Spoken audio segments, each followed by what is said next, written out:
Assalamualaikum. Kali ini aku bakalan unboxing tas perdana aku dari brand Kipling. Aku beli karena aku suka banget sama modelnya tuh timeless, terus warnanya juga cantik. Mari kita langsung buka aja guys. Ini harganya aku beli 1.399.000.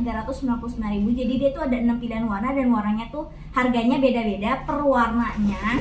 Aku pilih yang ini, Tender Rose. Kita langsung buka aja. Untuk harga 1.400.000 nggak dapat dust bag dan packagingnya kayak gini tuh sayang banget ya, kalau CK tuh rapih banget. Tapi kan aku suka dan aku penasaran, ya udah aku beli guys. Tuh. Ini akhirnya aku punya si brand smaknya Kipling. Aku nggak tahu ini monyet atau King Kong ya. Pokoknya ini namanya Kipling Dina Tender Rose. Jadi ini tuh kecil tapi muat banyak banget, muat 2 handphone, card holder, terus ada lipstick juga, bedak juga, minyak kayu putih juga, terus permen juga, tuh muat di sini ya. Aku udah cobain dan udah aku pakai.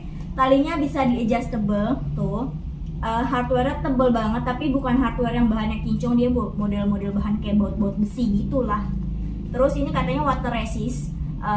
Kalau kena air ginanya doang nih, paling kalau basahnya parah dari resettingnya, tapi kalau dari bahannya enggak.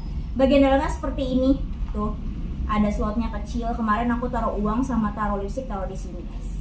Ini walaupun kecil tapi muat banyak banget. Nanti kalau kalian mau beli bisa langsung ke store atau di aplikasi MAP.